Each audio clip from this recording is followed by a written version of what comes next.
Hello दोस्तों, स्वागत है आपका अपने यूट्यूब चैनल ग्रुपिंग हब पे। तो जैसा कि ये बिहार एसआई का टेस्ट है, एडुटेरिया का बिहार एसआई का, और ये है टॉपिक टेस्ट जो होने वाला है। टेस्ट नंबर है फर्स्ट, ठीक है। ये फर्स्ट टेस्ट है। इसी के भांति आगे जैसे भी टेस्ट संस्थान में करवाया जाएगा वैसे आगे अपडेट करवाया जाएगा इस चैनल पे। तो चलिए शुरुआत करते हैं फर्स्ट क्वेश्चन से। सिक्किम राज्य, देखिए फर्स्ट क्वेश्चन जो है वो ज्योग्राफी से है और मैपिंग से है। क्वेश्चन पूछा गया है सिक्किम, ठीक है। सिक्किम राज्य किन से घिरा हुआ है? सिक्किम का लोकेशन अगर देखा जाए तो यह चीन, नेपाल, भूटान और पश्चिम बंगाल से घिरा हुआ है।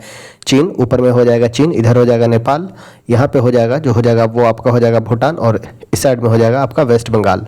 तो सिक्किम चीन, नेपाल, भूटान और पश्चिम बंगाल से घिरा हुआ है। सिक्किम से इम्पोर्टेंट फैक्ट याद रखिएगा, सिक्किम से एक याद रखिएगा 36वां संविधान संशोधन 1975 के तहत इसे पूर्ण राज्य का दर्जा दिया गया था। सिक्किम जो है वो 2016 में एक ऑर्गेनिक स्टेट के रूप में उभरा, ठीक है।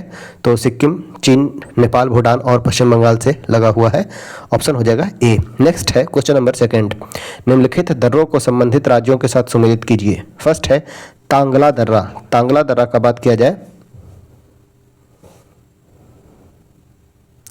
अगर बात किया जाए तांगला दर्रा का, तो तांगला दर्रा हो जाएगा लेह लद्दाख में, ठीक है। तांगला दर्रा लेह लद्दाख में। हल्दी घाटी पढ़े होंगे, हल्दी घाटी का युद्ध 1576 में हुआ था। हल्दी घाटी जो है वह हो जाएगा हल्दी घाटी राजस्थान में। हल्दी घाटी का युद्ध हुआ था 1576 में, ठीक है। हल्दी घाटी से याद रखना है। हल्दी घाटी कहाँ स्थित है? तो यह स्थित है राजस्थान में।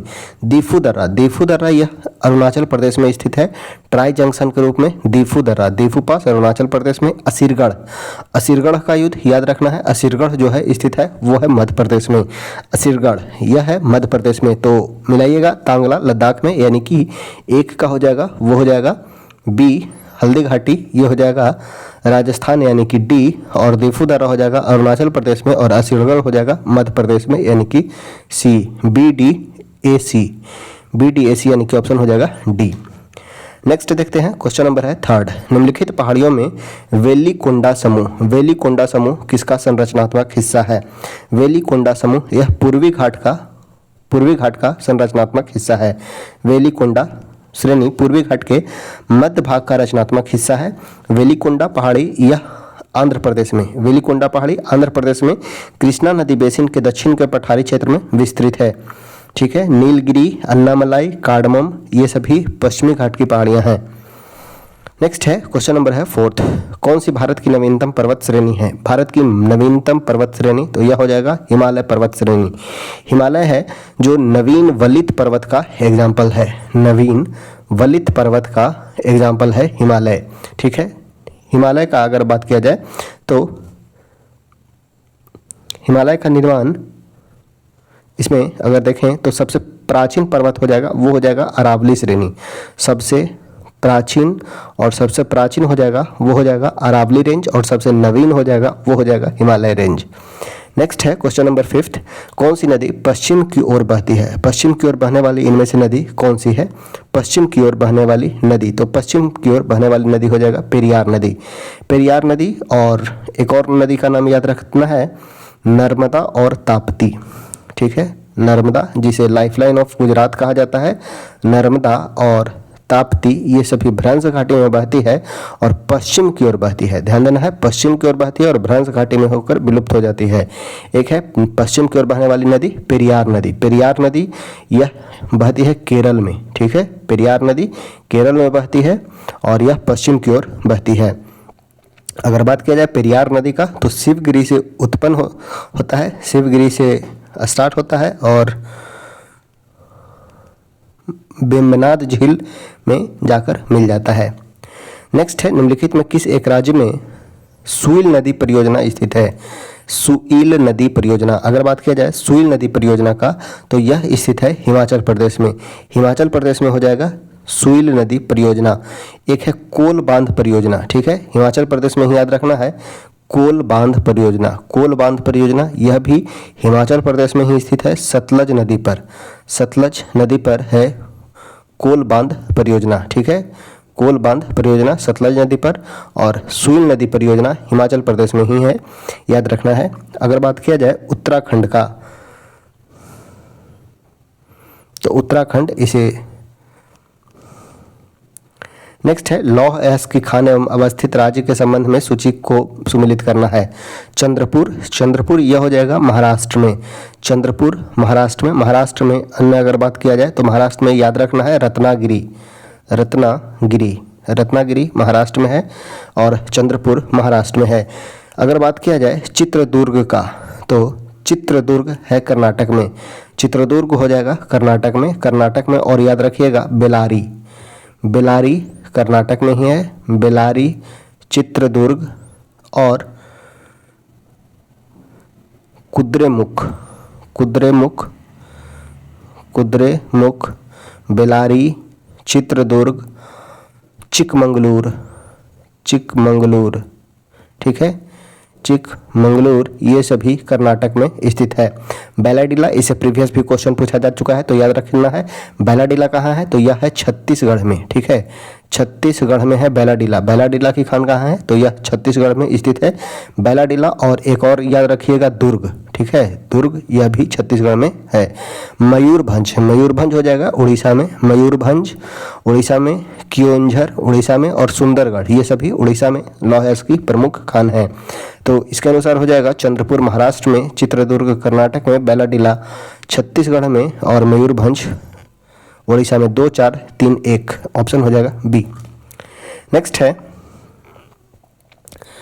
कौन सा एक स्थल रुद्ध बंदरगाह है, लैंड लॉक्ड पोर्ट इनमें से कौन सा है, तो यह है विशाखापत्तनम जो है वह एक लैंड लॉक्ड पोर्ट है, ठीक है। यहाँ पे है डॉल्फिन नोज, ठीक है, डॉल्फिन नोज की पहाड़ी, और यह एक खुला बंदरगाह है, ठीक है, खुला बंदरगाह है विशाखापत्तनम, वाइजैग जिसे बोलते हैं, स्थल रुद्ध बंदरगाह है, लैंड लॉक्ड पोर्ट है। नेक्स्ट है निम्नलिखित जनजाति में कौन सा भारत के अंडमान निकोबार द्वीप समूह का मूल निवासी नहीं है, पूछा गया है मूल निवासी इनमें से कौन सा नहीं है। तो अंडमान निकोबार में मेनली रूप से अंडमानी, निकोबारी, सेंटलीज, ठीक है, अंडमानी और निकोबारी, सेंटलीज और जारवा जनजाति, सोम्पेन जनजाति पाया जाता है, ओंगे, हालचू, ये सभी जनजातियां पाई जाती है। अगर बात किया जाए रेंगमा जनजाति का, तो रेंगमा जनजाति का संबंध नागालैंड से है, रेंगमा जनजाति नागालैंड में पाया जाता है, ना कि अंडमान निकोबार में। तो रेंगमा जनजाति का संबंध अंडमान निकोबार द्वीप से नहीं है। अंडमान निकोबार में सेंटलीज, जॉर्वे, शोम्पेन, होलचू, ओंगे, ये सभी जनजातियां अंडमान निकोबार में पाए जाते हैं, अंडमानी निकोबारी। हमारे सौरमंडल में क्षुद्र ग्रह पट्टी निम्नलिखित किन ग्रहों के बीच स्थित है। अगर बात किया जाए क्षुद्र ग्रह यानी कि एस्ट्रॉयड बेल्ट का, तो ये होता है मरकरी, वेनस, अर्थ, मार्स और जुपिटर। तो मार्स और जुपिटर के बीच के क्षेत्र में एस्ट्रॉयड बेल्ट पाए जाते हैं, मार्स और जुपिटर यानी कि मंगल और बृहस्पति के बीच, मंगल और बृहस्पति, ऑप्शन हो जाएगा बी, मंगल एवं बृहस्पति। नेक्स्ट है कौन सा कथन सही है, बतलाना है चंद्र ग्रहण प्रत्येक पूर्णिमा को होता है। तो प्रत्येक पूर्णिमा को नहीं होता है, बल्कि पूर्णिमा को होता है, लेकिन प्रत्येक पूर्णिमा को नहीं होता है। चंद्र ग्रहण के दिन चंद्रमा पृथ्वी और सूर्य के बीच आता है। चंद्र ग्रहण में अर्थ जो है मून और सन के बीच आएगा। चंद्र ग्रहण के दिन अर्थ जो होगा वो मून और सन के बीच आता है, तो ये भी गलत हो जाएगा। सूर्य ग्रहण अमावस्या को होता है, यह सही है, सूर्य ग्रहण अमावस्या को होता है। दक्षिण आयांत के दौरान सूर्य की अवस्थी भूमध्य रेखा के ऊपर होती है, नहीं भूमध्य नहीं बल्कि मकर रेखा के ठीक ऊपर होती है, तो यह भी गलत हो गया। दक्षिणी आयांत के दौरान सूर्य की अवस्थिति कहाँ होगी, तो यह होगा मकर रेखा के ऊपर।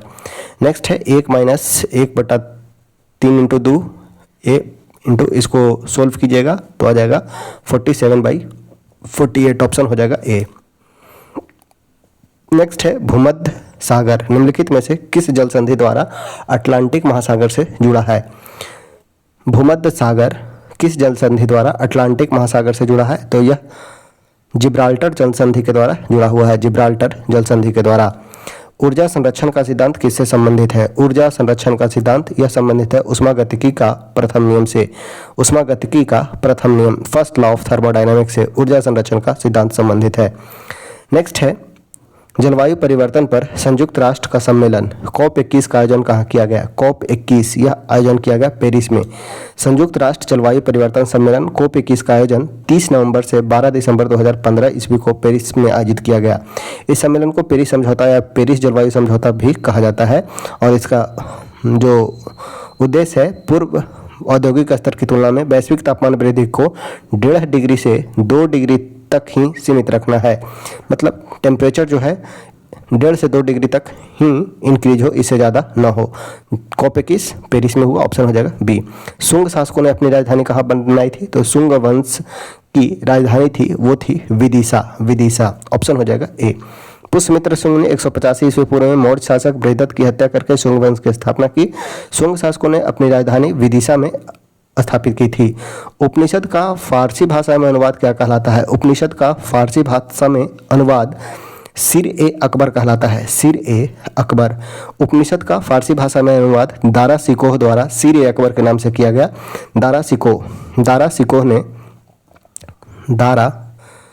सिकोह ने सिर ए अकबर के नाम से उपनिषद का फारसी भाषा में अनुवाद करवाया था। और ये दारा सिकोह का बात किया जाए तो सूफी की कादरी परंपरा से बहुत ही प्रभावित माना जाता है। दारा सिकोह को कादरी संप्रदाय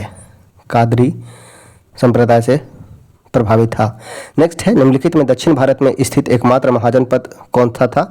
सुल्ला महाजनपद, अंगुत्तर निकाय, बौद्ध ग्रंथ अंगुत्तर निकाय एवं जैन ग्रंथ भागवती सूत्र में 16 महाजनपद का वर्णन मिलता है, जिसमें एकमात्र महाजनपद जो दक्षिण भारत में स्थित था वो था अस्मक, वो होता है अस्मक, ऑप्शन हो जाएगा बी। पोतन या पोटली इसकी राजधानी थी जो एकमात्र दक्षिण भारत में स्थित थी। अस्मक जिसकी राजधानी थी पोटन या पोतली। विजयनगर राज्य की स्थापना हरिहर एवं बुक्का द्वारा कब की गई थी? तो वर्ष 1336 ईस्वी में हरिहर एवं बुक्का ने विजयनगर साम्राज्य की स्थापना की एवं इसमें 4 राजवंशों ने रूल किया, संगम, सुलुभ, तुलुभ और आरवीडु। संगम, सुलुभ, तुलुभ और आरवीडु वंश, संगम वंश, सुलुभ वंश, तुलुभ वंश और आरवीडु वंश। इसमें सबसे अधिक जो रूल करता है वो होता है तुलुभ वंश, जिसने 1505 से 1570 ईस्वी तक रूल किया और तुलुभ वंश से ही थे कृष्णदेव राय। नेक्स्ट है मुंगेर में बड़हिया ताल या बकासत आंदोलन का नेतृत्व किसके नेतृत्व में चलाया गया था? मुंगेर में बड़हिया ताल या बकासत आंदोलन कार्यानंद शर्मा के नेतृत्व में चलाया गया था, कार्यानंद शर्मा। लगान न अदा करने पर किसानों की भूमि जमींदारी के कब्जे में चली जाती थी, जिसे बकासत कहा जाता था, जिसके लिए बकासत आंदोलन हुआ। नेक्स्ट है अत्यंत सुरीले अंदाज में कुरान पढ़ने के कारण कौन सा शासक कुरान खां के नाम से जाना जाता था? कुरान खां के नाम से जाना गया है कुतुबुद्दीन ऐबक को। कुतुबुद्दीन ऐबक, ऐबक मीन्स होता है चंद्रमा का स्वामी, ऐबक का मतलब होता है चंद्रमा का स्वामी। और ये अत्यंत सुरीले अंदाज में कुरान पढ़ते थे, इसलिए इन्हें कुरान खां की उपाधि दी गई थी तथा लाखों का दान किए थे, इसलिए इन्हें लाख बख्श भी कहा गया, लाख बख्श की भी संज्ञा दी गई थी। तो दोनों याद रखना है। कुतुबुद्दीन ऐबक भारत में गुलाम वंश के संस्थापक माने जाते हैं और इन्हें लाख बख्श कुरान खां के नाम से जाना गया है। नेक्स्ट है निम्नलिखित क्रांतिकारियों में कौन काकोरी ट्रेन डकैती कांड से संबंधित नहीं थे? काकोरी ट्रेन डकैती से संबंधित नहीं थे, तो ये थे सुखदेव। अगर बात किया जाए काकोरी ट्रेन डकैती का, तो एक संगठन का नाम याद रखना है HRA, हिंदुस्तान रिपब्लिकन एसोसिएशन, जिसकी स्थापना वर्ष 1924 में होती है और इसी के संगठन के कार्यकर्ता ने 9 अगस्त 1925 ईस्वी को 9 अगस्त 1925 ईस्वी को काकोरी ट्रेन घटना को अंजाम देते हैं। सहारनपुर लखनऊ लाइन पर काकोरी जाने वाली 8 डाउन मालगाड़ी ट्रेन को लूट लिया जाता है, जिसमें सुखदेव नहीं थे, सम्मिलित थे रोशन सिंह, रामप्रसाद बिस्मिल और अशफाक उल्लाह शामिल थे। नेक्स्ट है बंगाल विभाजन किस तिथि को प्रभावी हुआ था, यानी कि इफेक्टिव कब बना? बंगाल विभाजन। तो बंगाल विभाजन यह इफेक्टिव कब बना था? तो 16 अक्टूबर 1905 को। 16 अक्टूबर 1905 को याद रखना है। 20 जुलाई 1905 को घोषणा की गई थी। घोषणा की गई थी 20 जुलाई 1905 को।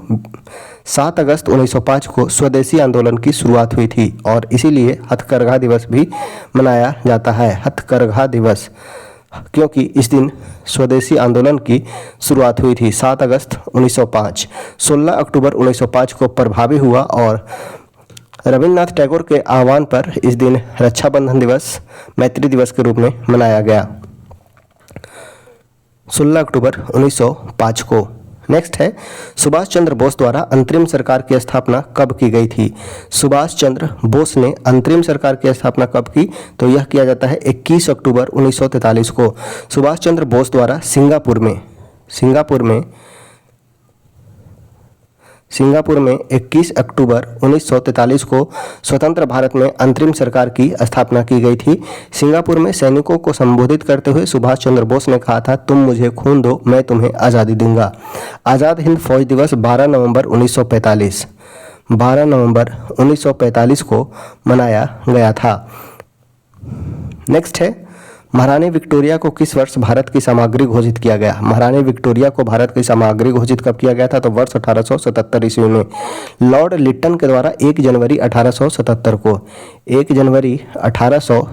को दिल्ली दरबार में महारानी विक्टोरिया को कैसर हिंद की उपाधि दी गई। साथ ही भारत की सामग्री घोषित की गई थी वर्ष 1877 में। नेक्स्ट है, कांग्रेस के किस अधिवेशन में कांग्रेस के सदस्यों को खादी वस्त्र पहनना अनिवार्य कर दिया गया था? खादी वस्त्र अनिवार्य किया गया 1926 के गुवाहाटी अधिवेशन में। 1926 के गुवाहाटी अधिवेशन में। अगर बात किया जाए 25 का अधिवेशन, तो 25 का अधिवेशन में प्रथम भारतीय महिला अध्यक्षता करती है। प्रथम भारतीय महिला अध्यक्ष होती है 1925 के कानपुर अधिवेशन में। 1928 में सर्वदलीय सम्मेलन होता है। नेक्स्ट है, डॉक्टर राजेंद्र प्रसाद ने किसे पाकिस्तान का जन्मदाता माना है? डॉक्टर राजेंद्र प्रसाद के अनुसार पाकिस्तान का जन्मदाता किसे कहा गया है? तो लॉर्ड मिंटो को, क्योंकि लॉर्ड मिंटो के समय में ही 1909 ईस्वी में पृथक निर्वाचन प्रणाली को लाया जाता है। पृथक निर्वाचन प्रणाली को लॉर्ड मिंटो के द्वारा ही भारत में लाया जाता है। और मुस्लिम लीग का गठन 1906 में इसी के समय हुआ था। इंडिपेंडेंट लेबर पार्टी की स्थापना किसके द्वारा की गई थी? इंडिपेंडेंट लेबर पार्टी की स्थापना डॉक्टर BR अम्बेडकर ने वर्ष 1936 में किया। 1936 में इंडिपेंडेंट लेबर पार्टी का स्थापना। 1920 में अगर बात किया जाए तो 1920 में BR अम्बेडकर के द्वारा the all India depressed class federation की स्थापना की गई। The all India depressed class federation, all India depressed class federation की स्थापना 1920 में की गई। 1924 में बहिष्कृत हितकर्मी सभा की स्थापना की गई। बहिष्कृत हितकर्मी सभा की स्थापना वर्ष 1924 में की गई। All India depressed class federation की स्थापना वर्ष 1920 में और इंडिपेंडेंट लेबर पार्टी की स्थापना वर्ष 1936 में की गई थी डॉक्टर BR अम्बेडकर के द्वारा। नेक्स्ट है, बिहार की यात्रा करने वाला प्रथम अंग्रेज कौन था? बिहार की यात्रा करने वाला प्रथम अंग्रेज था रॉल्फ फिच। बिहार में सर्वप्रथम रॉल्फ फिच नामक अंग्रेज आया था। आधुनिक काल में बिहार आने वाला प्रमुख यूरोपीय व्यापारी अगर बात किया जाए तो सर्वप्रथम पुर्तगाल, डच, फ्रांस, डेनिश और अंग्रेज थे। केंद्रीय बजट 2025-26 में राजकोषीय घाटा कितना है? तो यह 4.4% रहने का अनुमान लगाया गया है। केंद्रीय बजट 25-26 में राजकोषीय घाटा कितना रहा है? तो 4.4% रहा है। नेक्स्ट है, जानवरों के प्रति क्रूरता की रोकथाम को भारतीय संविधान के किस सूची में रखा गया है? तो यह समवर्ती सूची का विषय है। समवर्ती यानी कि कंकरेंट लिस्ट। जानवरों के प्रति क्रूरता की रोकथाम को भारतीय संविधान के किस सूची में रखा गया है? तो समवर्ती सूची के अंतर्गत रखा गया है। संविधान के बुनियादी ढांचों में संशोधन करने का अधिकार संसद को नहीं है। बोला गया है संविधान के बुनियादी ढांचा यानी कि बेसिक प्रिंसिपल में चेंज नहीं होना चाहिए। बुनियादी ढांचे में संशोधन करने का अधिकार संसद को नहीं है। सर्वोच्च न्यायालय ने यह किस वाद में फैसला दिया था? तो यह केशवानंद भारती बनाम केरल राज्य वर्ष 1973 में दिया गया था। केशवानंद भारती बनाम केरल राज्यवाद 1973 में। नेक्स्ट है, भारत के राष्ट्रपति के चुनाव मंडल में कौन सम्मिलित होते हैं? यानी कि राष्ट्रपति के चुनाव में कौन कौन पार्टिसिपेट करते हैं? तो लोकसभा, विधानसभा, राज्यसभा, लोकसभा एवं राज्यसभा एवं विधानसभा के निर्वाचित सदस्य, साथ ही साथ दिल्ली एवं पुदुचेरी के निर्वाचित सदस्य भाग लेते हैं। तो संसद के दोनों सदनों के सभी निर्वाचित सदस्य एवं राज्य विधानसभा के सभी निर्वाचित सदस्य, ऑप्शन हो जाएगा वो हो जाएगा डी। नेक्स्ट है क्वेश्चन नंबर है 34, किस समिति के सिफारिश पर मूल कर्तव्य को संविधान में जोड़ा गया? मूल कर्तव्य को किस समिति के सिफारिश पर जोड़ा गया था? तो यह था सरदार स्वर्ण सिंह समिति। मूल कर्तव्य फंडामेंटल ड्यूटीज को 42वां संविधान संशोधन 1976 के तहत सरदार स्वर्ण सिंह समिति के सिफारिश पे 10 मूल कर्तव्य को जोड़े गए थे। हालांकि सरदार स्वर्ण सिंह समिति ने 8 मूल कर्तव्य को लागू करने की बात की थी, वही 10 मूल कर्तव्य लागू किया गया। बाद में 86वां संशोधन 2002 के तहत 11वां मूल कर्तव्य को लागू किया गया। तो यहाँ पे पूछा गया था सिर्फ मूल कर्तव्य को जोड़ा गया था सरदार स्वर्ण सिंह समिति के सिफारिश पर। नेक्स्ट है सोनल मानसिंह किस नृत्य शैली के प्रसिद्ध नर्तक हैं? सोनल मानसिंह का संबंध इनमें से किस नृत्य के साथ है? तो सोनल मानसिंह एक प्रसिद्ध भरतनाट्यम नृत्यांगना है। ऑप्शन हो जाएगा ए। पंचायती राज संस्थाओं को 29 कार्यों की सूची किस अनुच्छेद के तहत दी गई है? तो यह दिया गया है अनुच्छेद 243 के जी में। पंचायती राज संस्थाओं को 29 कार्यों की सूची किस अनुच्छेद के तहत दिया गया है? तो यह अनुच्छेद 243 के जी में दिया गया है। यहाँ से याद रखना है पंचायती राज संस्थाओं को मान्यता देने के लिए बलवंत राय मेहता समिति, अशोक मेहता कमेटी, बलवंत राय मेहता कमेटी आदि का गठन किया गया था। नेक्स्ट है राज्य विधानमंडल में विधान परिषद के उपबंध के संबंध में कौन सा कथन सही नहीं है? राज्य विधानमंडल में विधान परिषद के उपबंध के संबंध में कौन सा कथन सही नहीं है? तो कुल सदस्यों का 12वां अंश स्थानीय निकाय से मिलकर बने निर्वाचक मंडल द्वारा निर्वाचित होता है, यह गलत है। 1/12 नहीं बल्कि 1/3। इसमें यह कहा गया है कि किसी राज्य में विधान परिषद के सदस्यों की कुल संख्या उस राज्य की विधानसभा के सदस्यों की 1/3 से अधिक तथा किसी भी दशा में 40 से कम नहीं होना चाहिए। तो ऑप्शन हो जाएगा सी, वो हमारा सही नहीं है। नेक्स्ट है राष्ट्रीय हरित न्यायाधिकरण की स्थापना कब की गई? राष्ट्रीय हरित न्यायाधिकरण नेशनल ग्रीन ट्रिब्यूनल जिसकी स्थापना वर्ष 2010 में की गई थी। राष्ट्रीय हरित न्यायाधिकरण जिसकी स्थापना वर्ष 2010 में की गई। 26 नवंबर 1949 को भारत के संविधान के निम्नलिखित में कौन से प्रावधान लागू किए गए थे? 26 नवंबर 1949 को ही संविधान में कौन कौन से प्रावधान लागू कर दिए गए थे? तो इनमें से हो जाएगा नागरिकता, निर्वाचन एवं अस्थायी संसद सभी लागू कर दिए गए थे। 26 नवंबर 1949 को कुल 16 अनुच्छेद लागू किए गए थे जिसमें नागरिकता, निर्वाचन एवं अस्थायी संसद थे। ऑप्शन हो जाएगा बी। नेक्स्ट है बिहार के जातिगत गणना के अनुसार हिंदुओं की कुल आबादी कितनी प्रतिशत है? हिंदू की कुल आबादी है 81.99%। बिहार की आबादी में हिंदू समुदाय में 81.99%। मुस्लिम समुदाय का बात किया जाए तो मुस्लिम समुदाय है 17.7% मुस्लिम हैं, वही ईसाई हैं 0.05% ईसाई हैं और 0.01% सिख हैं और बौद्ध का बात किया जाए तो 0.08% बौद्ध हैं। ठीक है, तो फर्स्ट है हिंदू, सेकंड है मुस्लिम और उसके बाद है बौद्ध। नेक्स्ट है निम्नलिखित में से शासन के बढ़ते स्तर के आधार पर कौन सा क्रम सही है? शासन के बढ़ते स्तर पर क्रम बतलाना है तो इनमें से हो जाएगा सबसे प्रथम हो जाएगा वो हो जाएगा ग्राम सभा, उसके बाद हो जाएगा पंचायत समिति और बाद में हो जाएगा जिला परिषद। ग्राम स्तर पर ग्राम सभा और प्रखंड स्तर पर पंचायत समिति, जिला स्तर पर जिला परिषद। ऑप्शन हो जाएगा बी। नेक्स्ट है अनुसूचित जाति। अनुसूचित जातियों के लिए अलग राष्ट्रीय आयोग किस वर्ष अस्तित्व में आया? अनुसूचित जातियों के लिए एक राष्ट्रीय आयोग यानी कि एसएससी कमीशन का गठन कब किया गया था? तो यह किया गया था वर्ष 2004 में। एससी कमीशन का गठन वर्ष 2004 में किया गया था। आर्टिकल 338 में एससी कमीशन का वर्णन किया गया है जिसमें एक अध्यक्ष, एक उपाध्यक्ष और 3 अन्य सदस्य रहते हैं। एक अध्यक्ष, एक उपाध्यक्ष और 3 अन्य सदस्य रहते हैं। नेक्स्ट है war and women. War and women पुस्तक के लेखक कौन है? वार एंड वुमेन बुक यह किनके द्वारा लिखा गया है? तो यह लिखा गया है डॉक्टर M.A. हसन के द्वारा। Doctor M.A. Hasan, war and women. Next है देश की प्रथम बोलती फिल्म आलम आरा के निर्देशक कौन है? तो आरदेशी ईरानी। आरदेशी ईरानी देश की प्रथम बोलती फिल्म आलम आरा के निर्देशक हैं आरदेशी ईरानी। ऑप्शन हो जाएगा ए। मधुमक्खी के डंक मारने पर किस पदार्थ के उपयोग से आराम मिलता है? तो इसमें हो जाएगा बेकिंग सोडा, क्योंकि इसमें एसिडिक पाया जाता है, फॉर्मिक एसिड। मधुमक्खी के डंक में फॉर्मिक एसिड पाया जाएगा और एसिड को न्यूट्रलाइज करने के लिए हमें बेस का जरूरी पड़ेगा और वो बेस होगा बेकिंग सोडा। नेक्स्ट है रोमानिया की राजधानी कहाँ है? रोमानिया की राजधानी यह है बुखारेस्ट। रोमानिया की राजधानी है बुखारेस्ट। अगर बात किया जाए बुडापेस्ट तो यह है हंगरी की राजधानी है बुडापेस्ट। रोमानिया की राजधानी बुखारेस्ट है। मोगादिशु का बात किया जाए तो यह सोमालिया की राजधानी है। सोमालिया की राजधानी है मोगादिशु। किंशासा है कांगो गणराज की राजधानी। रिपब्लिक ऑफ कांगो की राजधानी है किंशासा। बुखारेस्ट की राजधानी है रोमानिया की राजधानी हो जाएगा बुखारेस्ट। नेक्स्ट है आंतरिक सुरक्षा अकादमी। आंतरिक सुरक्षा अकादमी कहाँ स्थित है? तो यह पुणे में स्थित है। आंतरिक सुरक्षा अकादमी पुणे में स्थित है, जो माउंट आबू राजस्थान पर है। इसकी स्थापना वर्ष 1975 ईस्वी में केंद्रीय रिजर्व पुलिस बल के अधिकारियों को प्रशिक्षण देने हेतु किया गया था। नेक्स्ट है क्वेश्चन नंबर है 48। भारत में ग्रामीण तथा शहरी क्षेत्र में गरीबी रेखा के निर्धारण के लिए स्वीकृत कैलोरी आवश्यकता प्रति व्यक्ति प्रतिदिन क्रमशः कितनी है?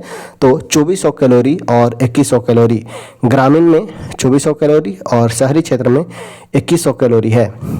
नेक्स्ट है कौन सा विश्व व्यापार संगठन का मुख्य कार्य है? कौन विश्व व्यापार संगठन का मुख्य कार्य है? इनमें से क्या जो है विश्व व्यापार संगठन का मुख्य कार्य है? तो अंतर्राष्ट्रीय व्यापार को उदार बनाना। वर्ल्ड ट्रेड ऑर्गेनाइजेशन WTO, जो गैट के नाम से जाना जाता था और इसे बाद में WTO कर दिया गया। इसका मुख्य कार्य है अंतर्राष्ट्रीय व्यापार को, इंटरनेशनल ट्रेड को उदार बनाना। नेक्स्ट है कौन सी पंचवर्षीय योजना महालोन 20 मॉडल पर आधारित थी? तो दूसरी पंचवर्षीय योजना महालोन 20 मॉडल पर आधारित थी। इस कारण इस पंचवर्षीय योजना को महालोन 20 मॉडल भी कहा जाता है, सेकेंड FYP। और इसमें औद्योगिकरण को बढ़ावा दिया गया था। औद्योगिकरण 3 बड़े इस्पात संयंत्र की स्थापना की गई थी। डीके कर्वे समिति का संबंध किससे है? डीके कर्वे समिति का संबंध किससे है? तो लघु उद्योग के विकास से। डीके कर्वे समिति का संबंध है लघु उद्योग के विकास से। नेक्स्ट है क्वेश्चन नंबर है 52। ए किसी काम को 8 दिन में कर सकता है, जबकि ए जो है वो 8 दिन में कर रहा है, बी 18 दिन में कर रहा है। तो बी से शुरुआत करते हुए, यानी कि बी से शुरुआत करना है और दोनों बारी बारी से हर दिन काम करते हैं तो काम कितने दिन में पूरा हो जाएगा? तो 18 8 LCM अगर लेते हैं तो 9 8 8 72 9 and 8 9 दूना 18, यानी कि यहाँ से हो जाएगा 9 और यहाँ से हो जाएगा 8। 9 8 72, 18 4 72, यानी कि यहाँ से हो जाएगा ये 8 9 72 और 18 4 72, यानी कि 9 4 13 13 5 65 5। अगर 5 दिन 10 दिन करेगा तो 65 यूनिट कार्य हो जाएगा, यानी कि इसके अनुसार ऑप्शन जो हो जाएगा वो हो जाएगा 11 इंटीजर 1/3 दिन। देखिए 5 9 4 13 यूनिट काम कर रहा है कितना दिन में? 13 यूनिट काम हो जा रहा है 2 दिन में। ठीक है, 13 यूनिट हमें करना कितना है? 72 यूनिट करना है। टोटल हमारा वर्क है 72 यूनिट, 2 दिन में हम कर रहे हैं 13 यूनिट। तो अगर इंटू हम 5 से करते हैं तो 13 5 65 यूनिट हमारा काम हो गया कितना दिन में? इंटू 5, यानी कि 10 डेज में। 10 दिन में हमारा काम हुआ 65 यूनिट। अब जो काम बचा है वो 72 यूनिट बचा है। 72 में से 65 हो गया तो 7 यूनिट हमारा काम बचा है। 7 यूनिट में नेक्स्ट जो टाइम आएगा बी का आएगा और ये 4 ही यूनिट करेगा। तो 4 यूनिट यानी कि 65 4 69, यानी कि 11 दिन हुआ। उसके बाद 3 यूनिट काम बच जाता है तो 3 यूनिट करेगा 11 इंटीजर 1/3 डे में, यानी कि एक दिन में ये 9 यूनिट कर रहा था तो 1/3 ही होगा, यानी कि 11 इंटीजर 1/3 हो जाएगा। नेक्स्ट है किसी एक वर्ष में किसी देश की घरेलू सीमा के भीतर उत्पादित समस्त अंतिम वस्तु तथा सेवा को क्या कहा जाता है? तो यह सकल घरेलू उत्पाद के रूप में जाना जाता है। सकल घरेलू उत्पाद। नेक्स्ट है, यदि कोई देश अपनी मुद्रा का अवमूल्यन करता है यानी कि डिप्रिसिएट करता है, डिवैल्यूएट करता है, डिवैल्यूज करता है इट्स करेंसी को, अपने करेंसी को कम करता है, अवमूल्यन करता है, तो इससे क्या होता है, इसका प्रभाव क्या पड़ेगा? तो इससे आयात महंगा और निर्यात सस्ता होता है। आयात महंगा और निर्यात सस्ता हो जाता है। ऑप्शन हो जाएगा ए। इटली के एकीकरण के जनक के रूप में किसे जाना जाता है? इटली के एकीकरण के जनक के रूप में जोसेफ मेजनी को जाना जाता है। इटली के एकीकरण के जनक जोसेफ मेजनी को जाना जाता है। हालांकि मेजनी, काउंट काबूर और गैरिबाल्डी को, तीनों ये थे, मेजनी, गैरिबाल्डी और काउंट काबूर। ठीक है। नेक्स्ट है, पिरामिड किसने बनवाया था? पिरामिड का निर्माण फिरौन के द्वारा करवाया गया था। पिरामिड का निर्माण फिरौन के द्वारा करवाया गया था। पिरामिड यह मिस्र में के काल में राजाओं के कब्र से है। मिस्र के पिरामिड का श्रेय इतिहासकार द्वारा तीसरे राजवंश के फिरौन जोसर को दिया जाता है। पिरामिड एक त्रिआयामी आकृति है। पिरामिड जो है एक 3 डायमेंशनल स्ट्रक्चर होता है। फ्रांस के निम्न शासकों में से किसने सर्वप्रथम मध्यम वर्ग को संरक्षण प्रदान किया? फ्रांस के निम्नलिखित में से किस शासक ने सर्वप्रथम मध्यम वर्ग को संरक्षण प्रदान किया था? तो वो था लुईस 11वां, लुईस 11th। नेक्स्ट है, प्रथम विश्व युद्ध के बाद शांति स्थापना के उद्देश्य से कहाँ शांति सम्मेलन का आयोजन किया गया था? फर्स्ट वर्ल्ड वार 1914 से 18 तक हुआ और उसे समाप्त करने के लिए, शांति स्थापना के लिए शांति सम्मेलन का आयोजन कहाँ किया गया था? तो यह किया गया था पेरिस शांति सम्मेलन 1919 में। पेरिस शांति सम्मेलन 1919। ऑप्शन हो जाएगा ए। नेक्स्ट है, मानव शरीर की धीमी वृद्धि किसकी कमी के कारण होती है? यानी कि मनुष्य के शरीर का विकास धीमा होता है किसके कारण? तो यह होता है प्रोटीन के कमी के कारण। प्रोटीन के कमी के कारण मानव शरीर में धीमी वृद्धि प्रोटीन की कमी के कारण होती है। यदि प्रोटीन और कार्बोहाइड्रेट दोनों ही किसी व्यक्ति के आहार में लंबे समय तक अनुपस्थित रहता है तो उसकी वृद्धि पूरी तरह से अवरुद्ध हो जाती है। और प्रोटीन की कमी से 2 रोग याद रखना है। एक रोग है क्वाइशोरकर और एक है मरासमस। प्रोटीन की कमी से क्वाइशोरकर और मरासमस रोग होते हैं। नेक्स्ट है, कौन सा एक जड़ नहीं है? क्वेश्चन नंबर है 60। इसमें कौन सा जड़ नहीं है? तो इसमें आलू जो है वो एक तना है। आलू तना है, जबकि गाजर, मूली, शलजम, शकरकंद ये सभी जड़ हैं। तो इसमें आलू जो हो जाएगा वो जड़ नहीं बल्कि यह एक प्रकार का तना है। नेक्स्ट है, केचुओं के श्वसन के संदर्भ में कौन सा कथन सही है? केचुओं के श्वसन के संदर्भ में बतलाना है, इसमें कौन सा कथन जो है वो सही है? तो केचुआ त्वचा द्वारा श्वसन करता है। केचुआ श्वसन जो करता है वो त्वचा द्वारा करता है। नेक्स्ट है, नागफनी के पौधे में प्रकाश संश्लेषण किस भाग में होता है? तो यह तना में होता है। नागफनी एक मरुस्थलीय पौधा है। मरुस्थलीय पौधे वाष्पोत्सर्जन द्वारा जल की बहुत कम मात्रा निष्कासित करते हैं। मरुस्थलीय पौधों में पत्तियां या तो अनुपस्थित होते हैं या बहुत छोटे होते हैं। कुछ पौधों में पत्तियां कांटे के रूप में लेती है। इससे पत्ती में होने वाले वाष्पोत्सर्जन से जल ह्रास में कमी आती है। नेक्स्ट है, पादप के संदर्भ में निम्नलिखित कथन पर विचार करें। पादप के संदर्भ में निम्नलिखित कथन पर विचार करें। सभी पादप अपना भोजन स्वयं संश्लेषित करता है। यहाँ पे सभी पादप नहीं होगा, कुछ पादप वैसे भी होते हैं जो अपना भोजन स्वयं नहीं बनाते हैं, तो ये गलत हो जाएगा। पादप मृदा में उपस्थित नाइट्रोजन जड़ों की सहायता से प्राप्त करते हैं, तो ये 2 सही हो जाएगा। पादप मृदा में उपस्थित नाइट्रोजन जड़ों की सहायता से प्राप्त करते हैं। नाइट्रोजन जड़ की सहायता से ही प्राप्त करते हैं। ऑप्शन बी जो हो जाएगा वो बिल्कुल सही उत्तर है। नेक्स्ट है, सूची 1 को 2 के साथ सम्मिलित करना है। अमाशय का कार्य पूछा गया है, तो अमाशय जल का अवशोषण करता है। अमाशय जो है वो जल का अवशोषण करता है।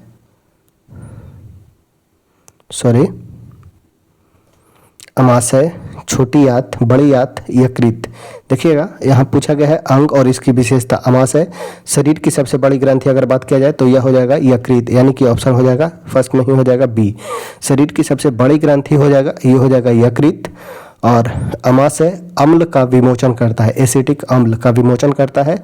अमाशय HCl एकमात्र अम्ल जो पाया जाता है HCl अमाशय से ही निकलता है। छोटी आंत पचे हुए भोजन को रुधिर वाहिकाओं में अवशोषण करता है। बड़ी आंत जो है वो जल का अवशोषण करता है। और यकृत शरीर का सबसे बड़ी ग्रंथि है, तो ऑप्शन हो जाएगा बी। 4 2 3 1। नेक्स्ट है, क्वेश्चन नंबर है 65। यहाँ पे पूछा गया है WBC के बारे में। श्वेत रक्त कोशिकाएं WBC अथवा कनिकाएं कौन से कार्य करते हैं? श्वेत रक्त कोशिकाएं या कणिकाएं क्या कार्य करते हैं?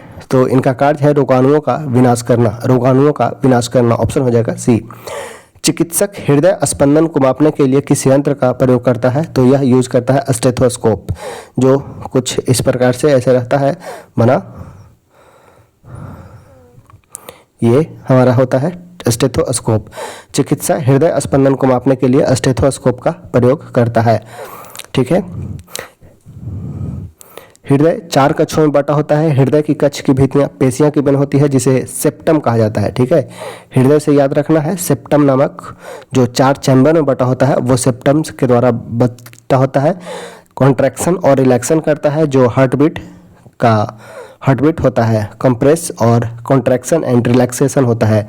चिकित्सक हृदय स्पंदन को मापने के लिए स्टेथोस्कोप का प्रयोग करता है, जो हृदय स्पंदन की ध्वनि को आवर्धित यानी कि एम्पलीफाई करता है। एक याद रखना है, ईसीजी इलेक्ट्रोकार्डियोग्राफी हृदय से संबंधित है, वही ईईजी यह संबंधित है मस्तिष्क से।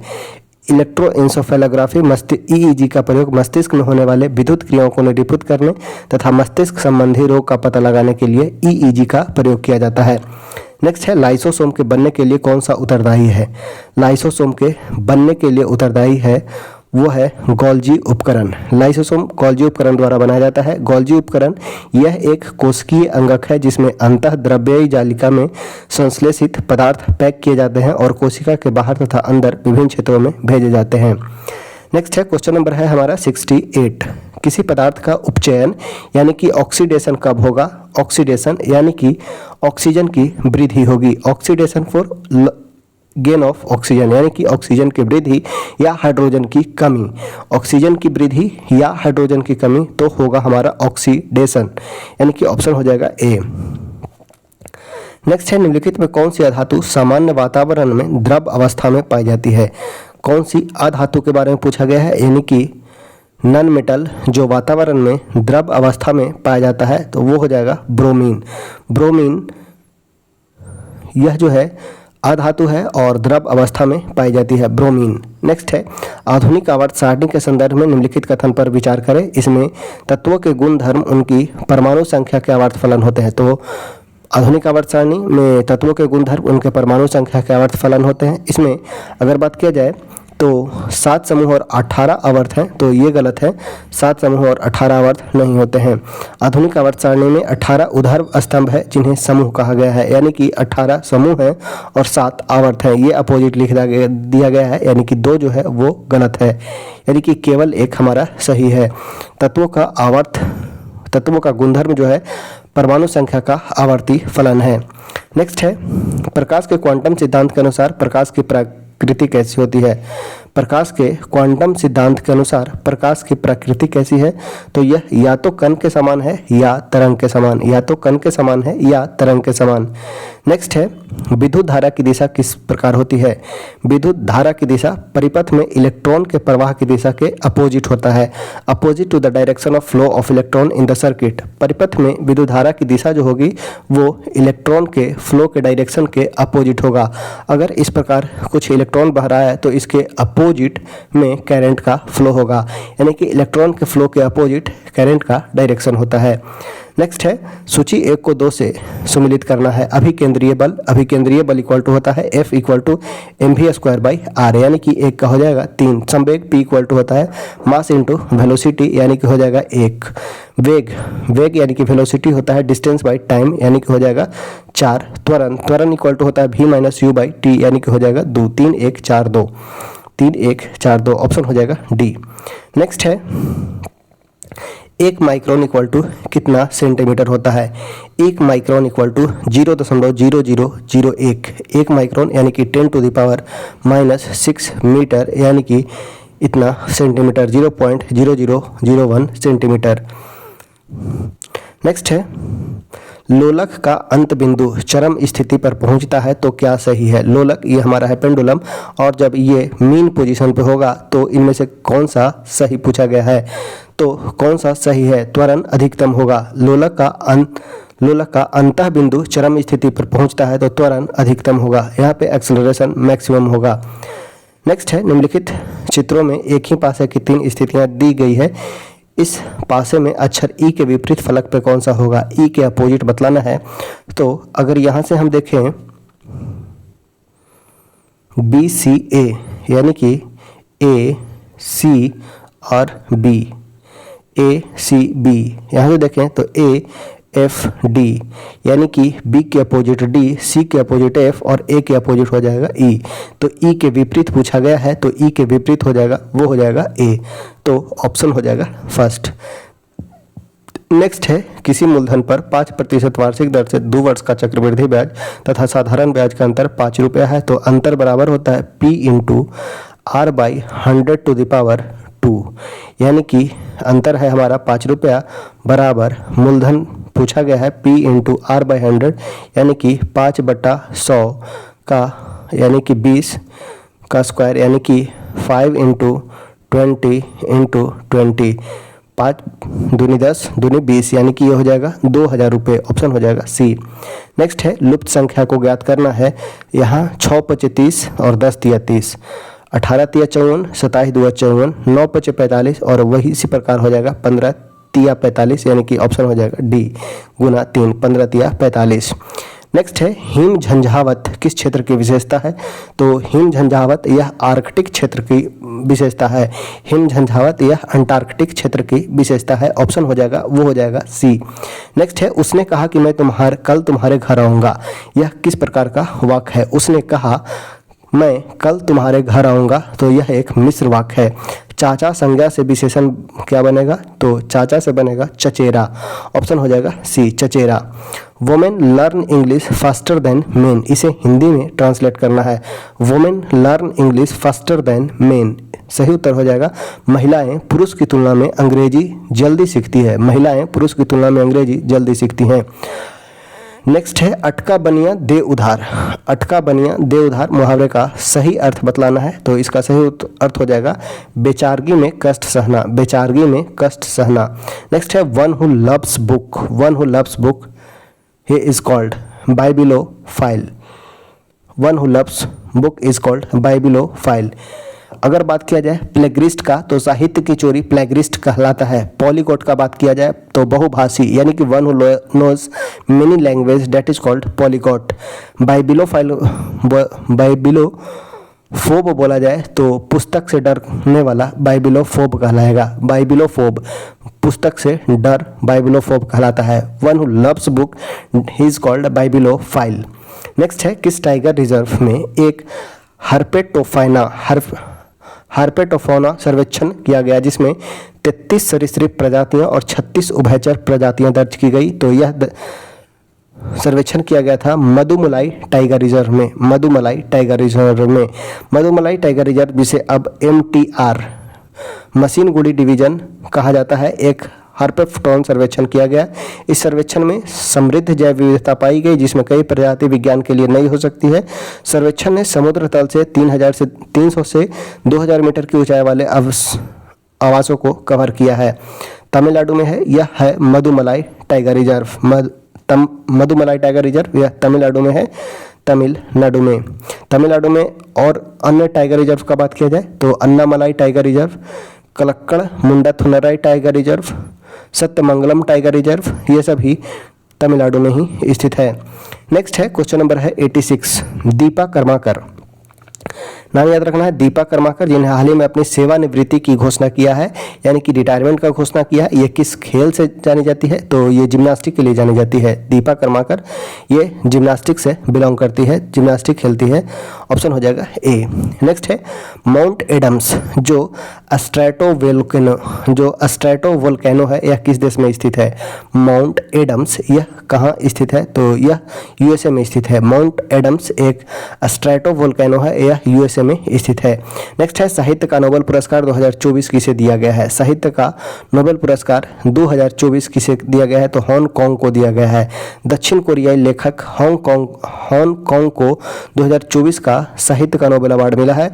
वे इस सम्मान को प्राप्त करने वाले पहले कोरियाई हैं। उनके काम को गहन काव्यात्मक कद के लिए जाना जाता है, जो ऐतिहासिक आघात एवं जीवन की नाजुकता को संबोधित करता है। साहित्य का नोबेल अवार्ड 2024 दिया गया है हांगकांग को। नेक्स्ट है, क्वेश्चन नंबर है 89, हाल ही में दुर्लभ उत्तरी पिटेल बत्तख का झुंड किस राज्य में देखा गया है? हाल ही में दुर्लभ उत्तरी पिटेल बत्तख का झुंड कहाँ देखा गया है? तो यह देखा गया है अरुणाचल प्रदेश में। अरुणाचल प्रदेश में। सोलिंगा जनजाति मुख्यतः किस राज्य में पाई जाती है? सोलिगा जनजाति यह तमिलनाडु और कर्नाटक में पाई जाती है। तो इसमें ऑप्शन हो जाएगा कोई नहीं, इनमें से कोई नहीं। सोलिगा जनजाति यह मेनली रूप से तमिलनाडु और कर्नाटक में पाया जाता है। तमिलनाडु और कर्नाटक में। तमिलनाडु और कर्नाटक में। महिलाएं शांति सैनिकों के लिए पहला सम्मेलन 2025 का आयोजन कहाँ किया गया? महिला शांति सैनिक के लिए पहला सम्मेलन का आयोजन कहाँ किया गया? तो यह आयोजन किया गया नई दिल्ली में। महिला शांति सैनिक के लिए पहला सम्मेलन 2025 का आयोजन कहाँ किया गया? तो यह नई दिल्ली में आयोजन किया गया। नेक्स्ट है, किस राज्य सरकार ने स्कूली बच्चों को दुर्घटना बीमा प्रदान करने के लिए शिक्षा संजीवनी बीमा योजना शुरुआत किया है? शिक्षा संजीवनी बीमा योजना शुरुआत किया है कौन सा राज्य सरकार? तो यह किया है राजस्थान। राज्य सरकार ने स्कूली बच्चों को दुर्घटना बीमा प्रदान करने के लिए शिक्षा संजीवनी बीमा योजना शुरुआत किया है। तो यह किया है राजस्थान। हाल ही में किस राज्य में एक दुर्लभ जीवाश्म खोजा गया है? हाल ही में किस राज्य में एक दुर्लभ जीवाश्म खोजा गया है? तो यह खोजा गया है झारखंड में। झारखंड में। भूगर्भ शास्त्री और वन अधिकारी ने झारखंड के पाकुड़ जिला के परसमिया गांव के पास राजमहल पहाड़ी में एक दुर्लभ जीवाश्म की खोज की है। भारत की पहली तटीय पक्षी जनगणना किस स्थान पर आयोजित की गई है? भारत की पहली तटीय पक्षी जनगणना किस स्थान पर आयोजित किया गया? तो यह समुद्री राष्ट्रीय उद्यान जामनगर में। समुद्री राष्ट्रीय उद्यान जामनगर में। नेक्स्ट है एस्फेरिक्स। एस्फेरिक्स टेलीस्कोप किस अंतरिक्ष संगठन की पहल है? एस्फेरिक्स टेलीस्कोप यह किस संगठन का अंतरिक्ष संगठन का पहल है? तो यह है नासा का। एस्फेरिक्स। नासा ने कैलिफोर्निया के वेडनबर्ग स्पेस फोर्स बेस से स्पेसएक्स फॉल्कन 9 रॉकेट से एस्फेरिक्स टेलीस्कोप को लॉन्च किया है। एस्फेरिक्स टेलीस्कोप किस अंतरिक्ष संगठन का पहल है? तो यह है नासा का। हाल ही में किस संस्थान ने मृदा प्रदूषण से निपटने और कृषि को बढ़ावा देने के लिए बैक्टीरिया विकसित किया है? तो यह विकसित किया गया है आईआईटी बॉम्बे के द्वारा। आईआईटी बॉम्बे के द्वारा। किस संस्थान ने मृदा प्रदूषण से निपटने और कृषि को बढ़ावा देने के लिए बैक्टीरिया विकसित किया है? तो यह विकसित किया है आईआईटी बॉम्बे ने। भारत में महिला उद्यमिता को बढ़ावा देने के लिए किस मंत्रालय ने स्वावलंबनी पहल शुरुआत किया है? किस मंत्रालय के द्वारा स्वावलंबनी पहल की शुरुआत किया गया है? तो कौशल विकास एवं उद्यमिता मंत्रालय के द्वारा। महिला उद्यमिता को बढ़ावा देने के लिए किस मंत्रालय ने स्वावलंबनी पहल शुरुआत किया है? तो कौशल विकास एवं उद्यमिता मंत्रालय ने।